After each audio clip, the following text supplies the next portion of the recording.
గతంలో ఎప్పుడూ చూడని విధంగా పేదవాడికి ఏదైనా ఇబ్బంది కలిగితే వైద్యం కోసం ఏ పేదవాడు కూడా అప్పులు పాలయ్యే పరిస్థితి రాకూడదు అని ఆ పేదవాడికి విస్తరించిన 25 లక్షల దాకా ఉచితంగా ఆరోగ్యశ్రీ ఆపరేషన్ తర్వాత కూడా ఆ పేదవాడు ఇబ్బంది పడకూడదని ఓ ఆరోగ్య ఆసరా, గ్రామంలోనే ఓ విలేజ్ క్లినిక్, గ్రామానికే ఫ్యామిలీ డాక్టర్, ఇంటికే ఆరోగ్య సురక్ష.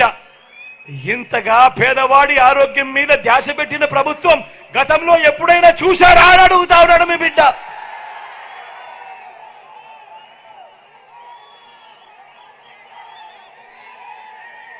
వీటి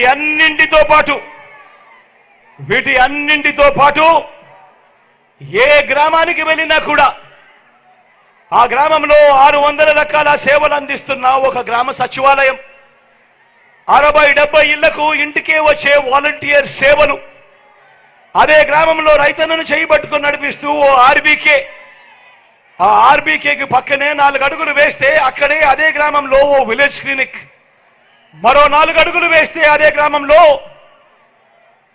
ఓ ఇంగ్లీష్ మీడియం బడి, నాడు నేడుతో బాగుపడ్డ ఇంగ్లీష్ మీడియం బడి, అదే గ్రామంలోనే ఫైబర్ గ్రిడ్ నిర్మాణంలో ఉన్న డిజిటల్ లైబ్రరీలు, గ్రామంలోనే మహిళా పోలీస్, నా అక్క చెల్లెమ్మలకు భద్రతగా తోడుగా, నా అక్క చెల్లెమ్మల ఫోన్లోనే ఓ దిశ యాప్. ఇవన్నీ గతంలో ఎప్పుడైనా జరిగాయా అని అడుగుతా ఉన్నాను మీ బిడ్డ. ఏమక్క జరిగాయా? చెల్లెమ్మ జరిగాయా? అన్న జరిగాయా? తమ్ముడు జరిగిందా? మరో వంక 14 సంవత్సరాలు సీఎంగా చేశానంటాడు, 3 సార్లు సీఎం అంటాడు ఆ చంద్రబాబు. కానీ నేను అడుగుతా ఉన్నా, ఆ చంద్రబాబు పేరు చెప్తే ఏ పేదకైనా కూడా ఆయన చేసిన ఒక్కటంటే ఒక్క మంచైనా కానీ గుర్తుకు వస్తుందా అని అడుగుతా ఉన్నాడు మీ బిడ్డ. 2 చేతులు పైకెత్తారు, ఇలా ఇలా ఇలా ఇలా ఇలా ఇలా ఇలా ఇలా ఇలా ఇలా ఇలా ఇలా ఇలా ఇలా ఇలా ఇలా 14 ఏళ్ళు సీఎం అంటాడు, 3 సార్లు సీఎం అంటాడు. మరి ఆయన పేరు చెబితే ఏ పేదవాడికైనా కూడా ఆయన చేసిన ఒక్కటంటే ఒక్క స్కీమ్ అయినా గుర్తుకు వస్తుందా అని అడుగుతా ఉన్నాడు మీ బిడ్డ.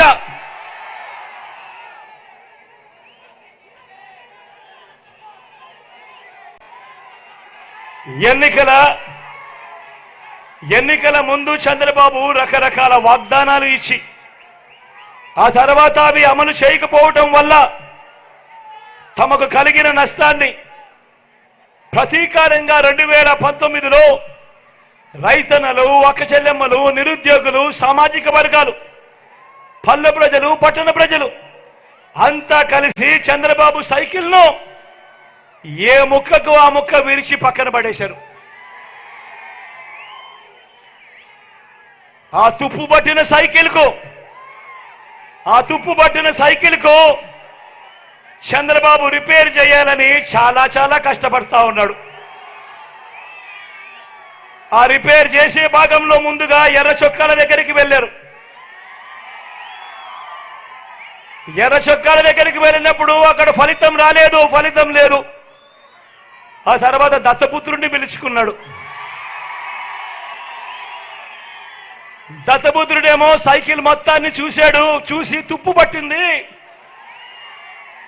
నేను క్యారేజ్ మీద మాత్రమే ఎక్కుతాను, టీ గ్లాస్ మాత్రమే పట్టుకొని తాగుతాను అన్నాడు.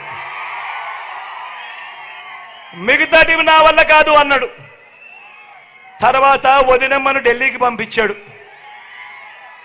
అక్కడ మెకానిక్స్ ను దింపాడు, ఇక్కడికి దింపి సైకిల్ ఓ షేపు లేక తీసుకొని రమ్మని చెప్పి అడిగాడు. ఆ ఢిల్లీ నుంచి ఆ మెకానిక్స్ అంతా ఇక్కడికి వచ్చారు. వచ్చి ఆ తుప్పు పట్టిన సైకిల్ ను చూశారు.